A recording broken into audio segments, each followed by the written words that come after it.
Hi, this is Elizabeth Eakin. I am a chemistry teacher at Madison Park Technical Vocational High School in Boston, and in this screencast, I'm going to try to answer the question, why do we care about safety? So the purpose is to answer that question, like I said, why do we care? To talk about how to assess safety risks in labs, and to talk about efficiency, because we all, as teachers, have a lot to think about and a lot to do. So how can you become the most informed that you can about safety in the quickest, the most efficient manner? So why do we care? People. We want to keep the people that we work with safe. The students, teachers, including ourselves, support staff in the building, really everybody in the building, and first responders. So anyone who might come when there's an emergency at the school, be it a fire or something else. It's really important that anyone that's going into the building in a situation like that knows what potential hazards they are up against, to make sure that they are safe and they're able to do everything that they can to keep themselves safe. So also, we want to model for our students industry and what they would see in an industry or professional setting. So as far as wearing personal protective equipment all of the time, goggles, closed-toed shoes, the way that we handle chemicals, the way that we talk about safety. These are things that they're going to see in the workforce when they go out, whether it be to a research lab or some other environment. Safety is a huge topic in many, many, many work atmospheres. So we want to start to show our students what it means to be safe. It's also great practice to help students learn to be thoughtful about their actions, whether it's the way that they interact with chemicals, the way that they think about walking into a situation to make sure that they're keeping themselves and others safe. And it's best practice to think about safety, teach about safety, and maintain the safety of everybody in the classroom. So possible safety concerns. The likelihood of a major incident, honestly, not super huge, but it happens. If you have not seen reports about the rainbow experiment, there are some pretty horrific videos out there about students being burned on like 50% of their body that are really scary. Again, not something that happens all the time, so we shouldn't be discouraged from doing labs, but something to be aware of. Minor incidents are more common, little cuts, little burns, that sort of thing. So information, knowing about what could happen in a lab, how to best protect yourself and students, empowers you to really feel confident in what your students are doing, and it helps us to not be deterred from doing labs, to make sure that we're still offering our students the best learning environment and situation that we can. So how do you know if something's dangerous? Because you might just not know from a chemical looking at it. You might not remember what it is about that chemical that is a hazard or considerations that you need to take.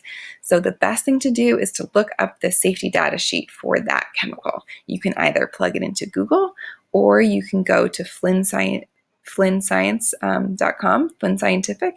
They have SDSs for every chemical that they sell, which is almost every chemical as a school you would have on file, and you can look at that SDS to see the hazards. Another great resource is on the BPS Science Weebly. There is information about specific labs, especially for chemistry. So if we scroll down, it has info about all of the labs, and even if you don't follow Living by Chemistry, which is what this is broken down to very exactly, I think you'll find that most of the labs that I've seen that we do across the district fall into these categories. So this is great because when you click on a lab, it comes up with the PPE that needs to be worn, all of the considerations, et cetera, and it has the SDS. So really quickly while we're here, on the SDS, you can see things like the hazards that are present. So for example, methyl alcohol is flammable. So this is probably actually not a lab that we would be doing. We're trying to get rid of methanol in most of the district schools, but it says right here what you need to do to be safe with it. It has the pictograms, a really easy way to see that it's flammable, it's toxic, etc. So all of the information here that you need to make an informed decision about whether or not to do this lab, or the personal protective equipment or measures that need to be taken to keep everybody safe. So again, that's on the BPS Science Weebly. And then efficiency. How do you learn all this information about safety? Make sure you know everything you need to know, but do it quickly. The best thing that I can recommend are the screencasts on BPS Science Weebly that myself and Scott Balicki have created. You can see from the title what information will be included in that video, and it's something that you can put on and listen to while you're doing the dishes or something like that, just to get information into your brain so you know that you're making the best decisions that you can make. And you probably know a ton about safety already, and this can just validate that you already are doing these things in your classroom or you already know how to approach safety.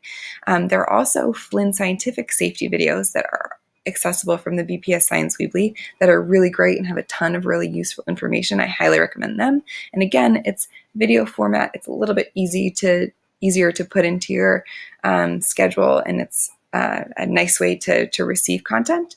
Also, consult your coworkers. If you haven't done a lab before, maybe somebody in your building has, and maybe your school has a science safety coordinator that might have more information about how to make sure you're doing everything you can to be safe.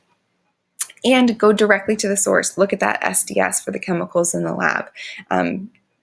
That is sometimes the best way to just cut through instead of wasting time on other methods. Just go to the SDS and look for yourself so that you know what's safe about that lab.